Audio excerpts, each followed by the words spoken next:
Finally Vaikuntha ద్వార దర్శనానికి TTD official గా రిజిస్ట్రేషన్ అలా డేట్స్ వదిలింది. ఆ డేట్ ఎప్పుడు ఎలా రిజిస్ట్రేషన్ చేసుకోవాలని ఈ వీడియోలో ఫుల్ గా చెప్తాను. లాస్ట్ వరకు చూసి ఈ రీల్ ని సేవ్ చేసి పెట్టుకోండి. హాయ్ ఎవరీవన్, నేను మీ లక్ష్మణ్ పోల్శెట్టి. వైకుంఠ ద్వార దర్శనం టికెట్స్ క్లియర్ గా చెప్పాలంటే మనకి డేట్స్ అయితే December 30 నుంచి January 8 వరకు వదిలేనమాట. మన ముందు 3 days అంటే December 30, 31st అలానే January 1st ఈ 3 days వచ్చి ఈ డిప్ లో బుక్ చేసుకోవాలి. అండ్ వన్ మోర్ థింగ్, ఇది వచ్చి డేట్స్ వదిలారు. ఆ డేట్ ఈ రోజే 27th November. ఈ రోజు 10 గంటల నుంచి అలానే December 1st 5 గంటల వరకు అయితే రిజిస్ట్రేషన్ లింక్ చేసుకోవచ్చు అనమాట.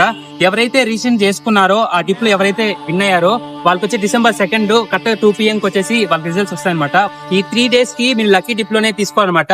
ఈ డిప్ ఎలా రిజిస్ట్రేషన్ చేసుకుంటే పైన కనపడుతున్న గవర్నమెంట్ టీటీడీ లింక్ లో అలానే వాట్సాప్ లో గోవిందా లేదా హాయ్ అని మెసేజ్ చేశారంటే ఈ నంబర్ కి మీకు ఆ లింక్ వస్తుంది అనమాట. ఆ లింక్ లో టీటీడీ సర్వీస్ క్లిక్ చేశారని లోపల ఆధార్ తో రిజిస్ట్రేషన్ చేసుకుని మీ టికెట్ బుక్ చేసుకోవచ్చు. రిమైనింగ్ వాళ్ళు January 2 నుంచి అలానే January 8 వరకు వాళ్ళ టికెట్స్ కానీ అఫీషియల్ వెళ్తారా అప్డేట్ తో మళ్ళీ మీ ముందుకు వస్తాను.